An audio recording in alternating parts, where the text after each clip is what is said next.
Boa tarde, pessoal. Boa tarde. Vamos dar uma animada aqui.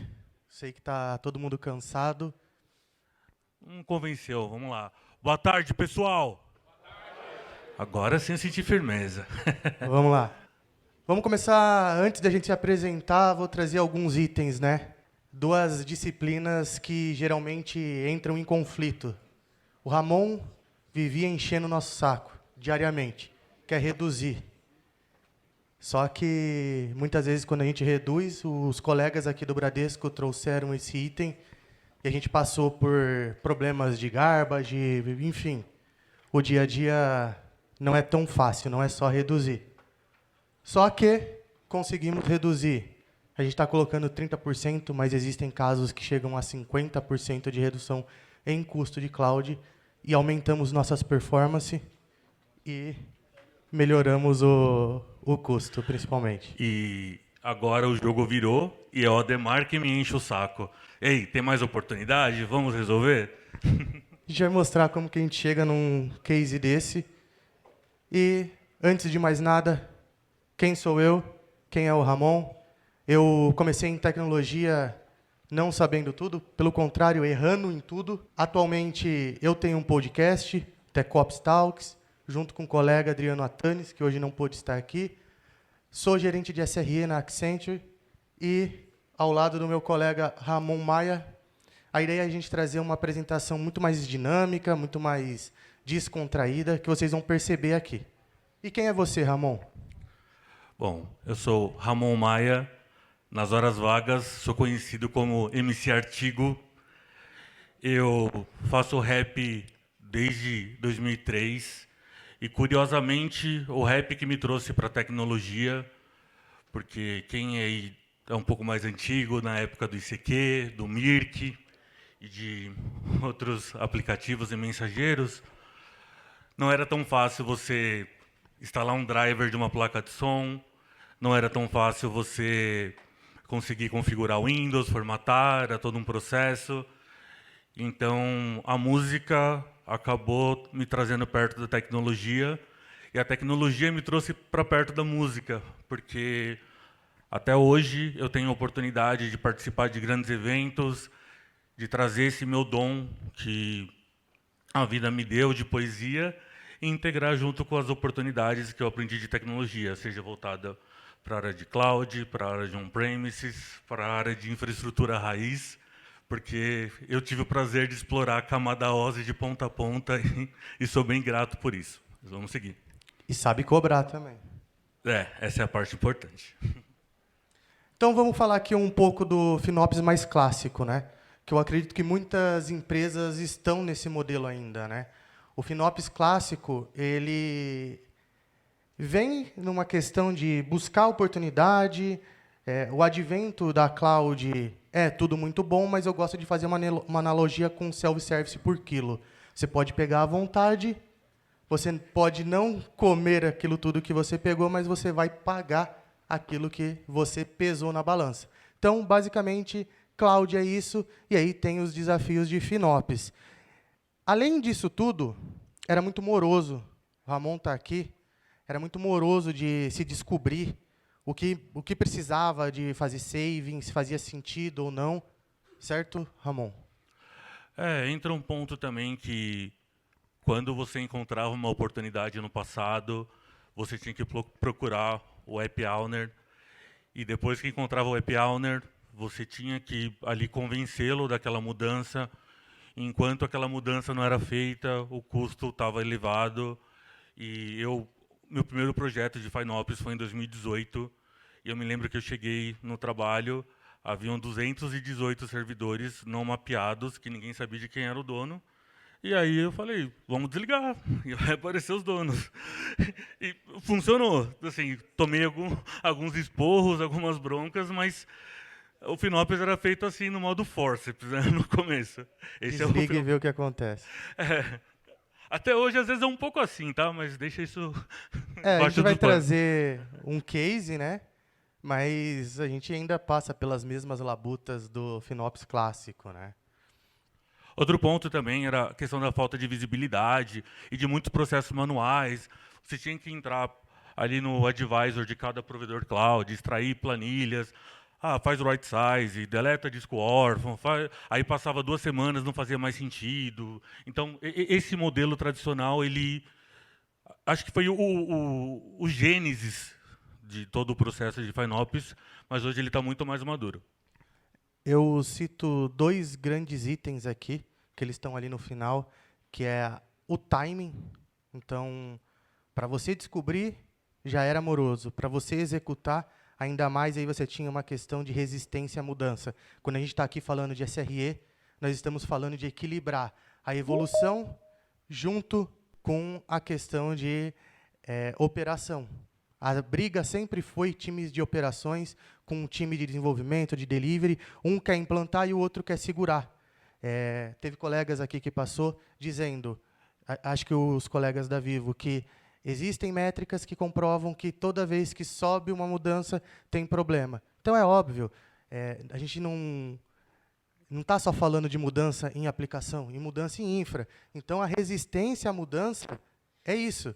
Então, você já tem a dificuldade do time, de descobrir, de abrir Gmood, de aprovar, e aí o cara fala, não, porque eu não estou confiante. Você quer reduzir? Se é para aumentar, eu aumento, mas reduzir, existe uma dor, existe o medo, né?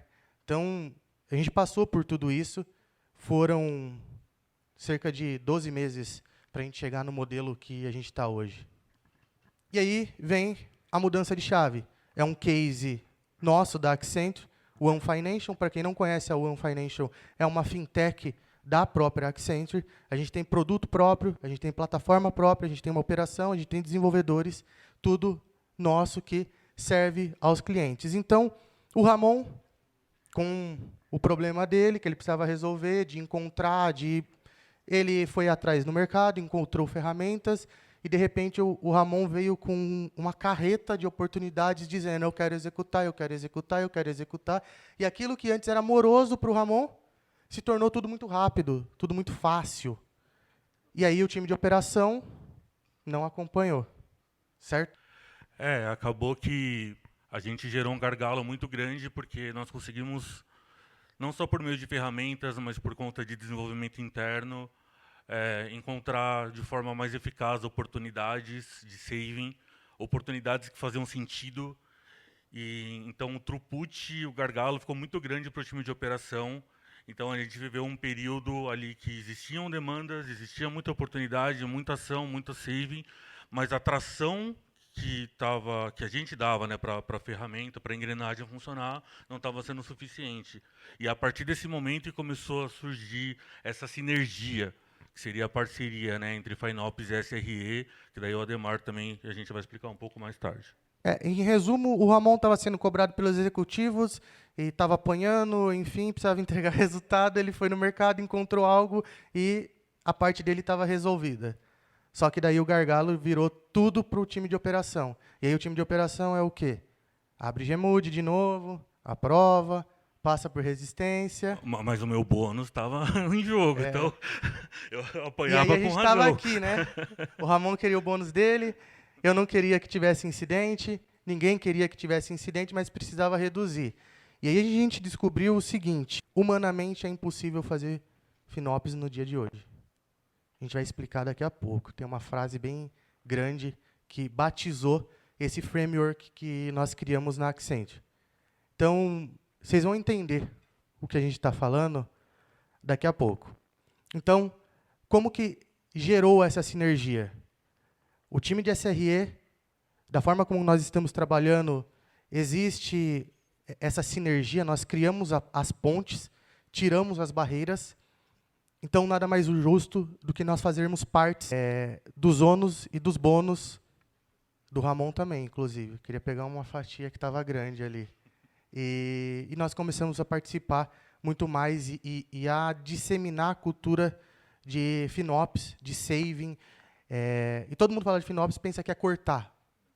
Vocês vão entender, não é cortar. A gente não quer cortar. Só que, nisso, o colega anterior do Bradesco falou, né? Eu tinha 70 pods, todos mal performáticos, eu desci acho que para 6, né? Muito mais performático. Então, é quase isso aí que nós fizemos. E, aliás, está fazendo agora, nesse exato momento está acontecendo, a gente vai dormir, vai estar acontecendo, que nós trouxemos a cultura de SRE, então criamos a confiança, avaliamos a resiliência, fomos para o mercado avaliar ferramentas também, fizemos um software selection, está acontecendo ainda, né? Já tem algumas ferramentas para o lado do Ramon que ajuda ele na parte de governança, na parte de alertas, e começamos a trabalhar ainda mais em conjunto. Vale a pena também comentar que a otimização e a eficiência, a parte de saving, né, ela nunca diz sobre reduzir custo, né?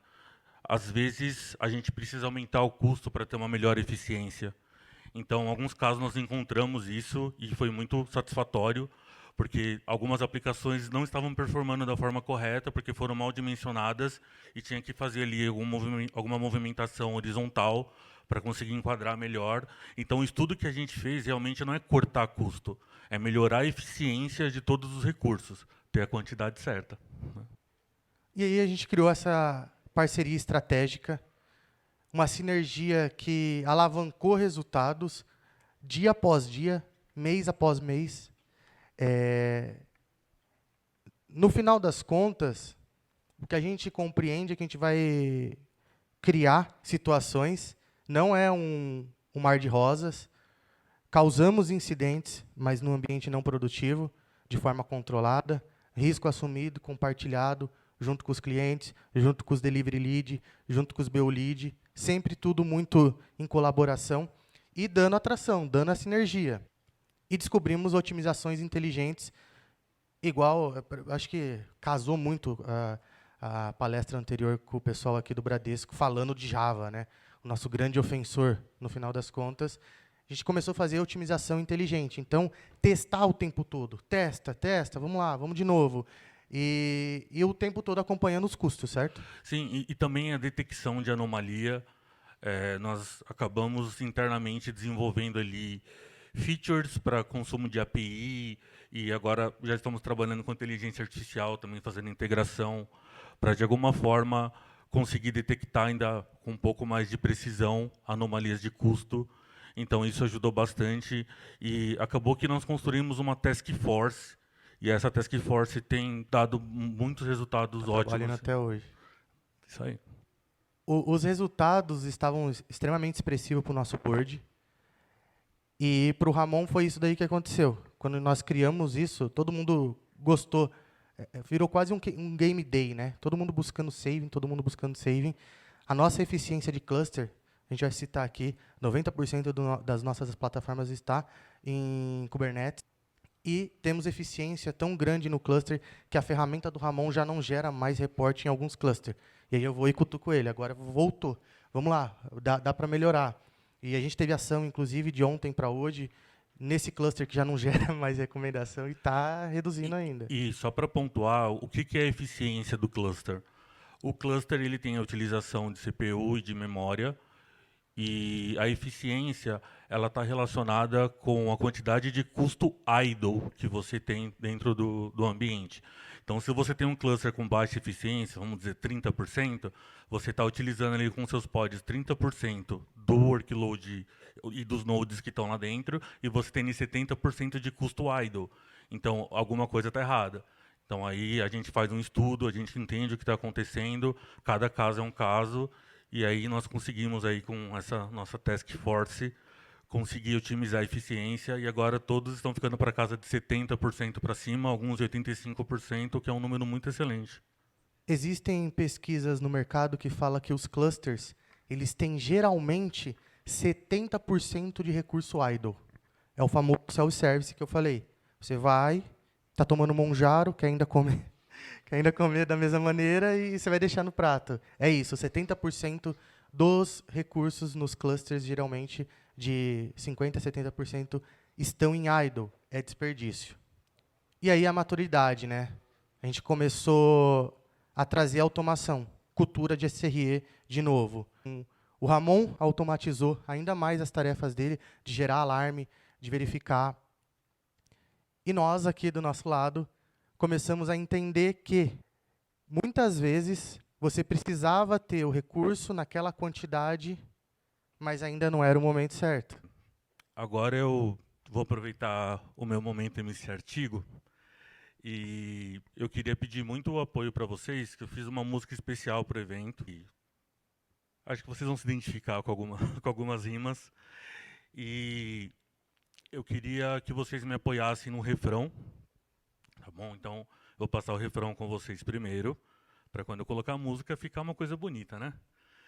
Então, assim, ó, quando eu disser quantidade certa, vocês têm que dizer no momento certo. Beleza? Vamos lá. Quantidade certa. No momento certo. Não foi a quantidade certa ainda. Vamos lá. Quantidade certa. Quantidade certa. Então, beleza. Vocês pegaram. Ademar, pode soltar a batida. Espera aí que voltou. E aí. Vai lá no... Espero que dê certo. Fiz com carinho pro evento. Tive que escrever aqui, não entra no avião, um pedaço, eu estou enferrujado, mas vai dar para brincar. Não dá para... Nem se você colocar MP3? Ou MP3 está no seu notebook, não está no seu notebook? Ah, não, então manda um MP3. Quer ir passando os próximos slides que eu vou... Vamos, resolve aí com ele. Tá. Então, voltando, o que a gente quer dizer nisso tudo, né? A quantidade certa, no momento certo, o recurso certo. Então, quando você coloca uma automação, quando a gente fala de recurso, a gente está falando de máquina, o shape dela. A quantidade está óbvio, e o momento certo é o seguinte. Muitas vezes você está na madrugada, aquele tipo de máquina que te atende no período comercial, que é a sua alta demanda, ele está certo. E a quantidade nem sempre está certa nesse caso. Mas na madrugada, você está com o recurso incorreto, o shape incorreto, a família de máquina incorreta, você está com a quantidade com certeza incorreta, e a gente não está só falando de HPA, a gente está falando de VPA nesse caso. A gente precisa reduzir os nossos requests, os nossos limits, a gente precisa equalizar isso daí. E aí, o que é o momento certo? Na hora que eu preciso de recurso, eu entrego o recurso. Então, a gente não está dizendo de não gastar, estamos dizendo de gastar corretamente, de alocar corretamente, não só a quantidade de pods agora, a gente está dizendo de alocar a quantidade certa de memória, de CPU. E, nisso tudo, a gente trouxe muita automação para o dia a dia. Algumas coisas que nós fizemos, né? Otimização de pods. Não é o HPA, não é horizontal, a gente está falando de VPA. A gente está aumentando e reduzindo 24 horas a quantidade de request e a quantidade de limit. Trouxemos algo que a feature da versão 1.33 do Kubernetes nos oferece, o in place. Então, em voo, eu não mato mais o meu pod. Eu altero dinamicamente, 24 horas por dia, a quantidade que eu preciso. Então, isso me aumenta a resiliência que eu preciso. Cluster Outscaler, né? Então, colocamos uma feature, tem um software que escolhe o tipo de máquina que a gente precisa e consegue fazer ali o dimensionamento também. Tem um outro item aqui que a gente está falando, que é sobre fazer o rebalanceamento do cluster. Exemplo prático nosso. Um cluster com 36 a 38 nodes, sem o balanceamento adequado. Quando nós ativamos, ele reduziu para cerca de 18, 17 nodes. A gente está falando que o node é o que é cobrado no cloud provider. Então, não adianta você reduzir o tamanho de request, diminuir o tamanho de pods e você não diminuir o seu node. E a questão de policies customizadas. O que são as policies customizadas? Nós criamos para grupos de aplicações ou até mesmo de forma granularizada a quantidade de scale para VPA. Então, dependendo da situação, eu entrego um mínimo para a aplicação, e aí, voltando aqui para a questão de Java, que os colegas falaram, nós descobrimos também que o famoso spike do Java, ele mostra ali no relatório do Ramon, algo de idle, né? Você já vai entrar, calma aí. 4 minutos e 30 segundos. Vamos terminar aqui rapidinho. E os spikes, o que acontece? A aplicação, na hora de estar fazendo startup, ela pede muita CPU, mas depois ela não usa. Então, ela pede 1 core de CPU e está usando 10. Então, nós criamos policies customizadas com as ferramentas que nós encontramos no mercado. Dá o play, se for, tamo aí. Se vocês puderem ficar de pé, seria bacana. Se não for pedir muito. Pode soltar. Ei! Pra garantir avanço no projeto, você precisa mapear cada objeto. Resiliência sem queda ou ruído, infraestrutura na medida, sem excesso ou desperdício. Isso é quantidade certa. Quantidade certa. Quantidade certa. Quantidade certa. Eu vejo um monte de pods, como é que pode? Eu vejo um monte de code, eu vejo um monte de node. Recurso não vai, recurso só vem. Chama IPI e responde ninguém. Infra que cai, a culpa é de quem? Dinheiro só sai, o lucro não vem. Habilidade, só observo. Estabilidade, só conservo. Stack crescendo, billing crescendo, alertas no topo. Quem que tá vendo? Memória full, CPU derretendo. Cliente pergunta, tá resolvendo? Faça direito, controla a thread, calcule o que tá excedendo. Quebrou pipeline, não tem rollback. Cadê a automação da stack? DevOps, GitOps, ModernOps, RapOps. Se não tiver FinOps, chega ao fim. Cluster inflado, custo dobrado. Sem governança tá feito o estrago. Escalando o ambiente só quando é. Sem gastar quando não é. SRE, mantendo o projeto de pé. Infrajustada, teste de estresse. Agora sim, nota 10. Escalabilidade na rima, artigo, escalabilidade. Flow na pipeline, é bits e bytes, é bits e rhymes. Chips e fries, só punchline no rap, serve less. 9T, 9 uptime, sem perder capacidade. Humildade, precisamos de união. Ninguém é melhor que ninguém. Todo mundo na mesma missão. O app caiu, aciona alguém. Operação, sustentação. Um por todos, todos por um. Desejo paz na War Room pra garantir avanço do projeto. Você precisa mapear cada objeto.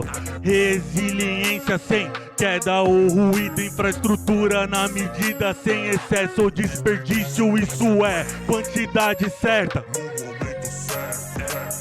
Quantidade certa pra garantir avanço do projeto. Você precisa mapear cada objeto. Resiliência sem queda ou ruído, infraestrutura na medida, sem excesso ou desperdício. Isso é quantidade certa. Quantidade certa. No momento certo. Quantidade certa. Quantidade certa. E é isso, obrigado. Quebramos um pouquinho aqui, vamos dizer... Alô, alô. Aí, legal. Nós vamos terminar bem rapidinho aqui, Rod. Vamos lá. E quais são os resultados que todo mundo quer ver, né? Nós estamos falando de 30% de redução em custo. Em alguns clusters, em alguns cloud provider, chegamos em 50% a 55%. Melhoria de performance. E nossos SLAs vêm se garantindo mês após mês.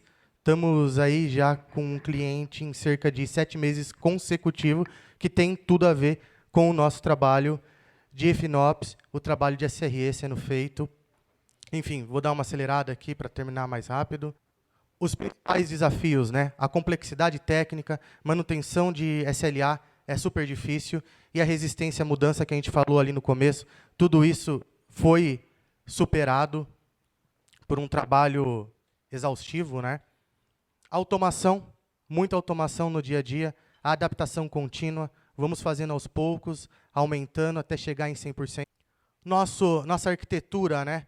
Nós temos as nossas plataformas, desenvolvemos um framework de FinOps, as práticas de SRE consolidada, uma parte de automação para fazer esse right sizing, enfim, tanto para cima quanto para baixo, igual eu falei, está acontecendo nesse momento. Se a gente abrir aqui os nossos diversos clusters, você vai ver que está subindo e descendo. As ferramentas utilizadas, né, talvez muitas pessoas vão se perguntar. Nosso stack de observabilidade é montado em cima de Dynatrace. Nós temos Terraform e nós temos essas ferramentas de FinOps, que são várias aqui. Uma delas é da nossa parceira, que tem aqui a IBM, com o Cloudability. mas aqui é uma parte mais de governança. Estamos fazendo software selection de ferramentas de workload autônomos. E a principal conclusão é tudo isso que a gente está falando aqui o tempo todo, né?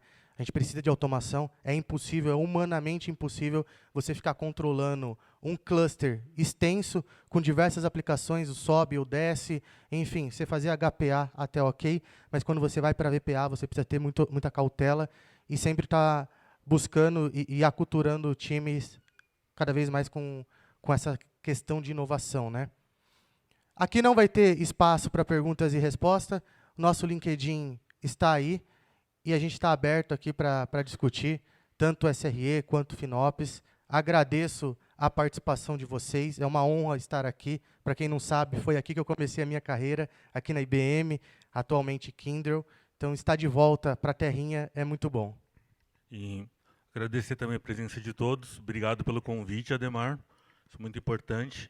E lembre-se, quantidade certa. É isso, valeu, pessoal. Obrigado, pessoal.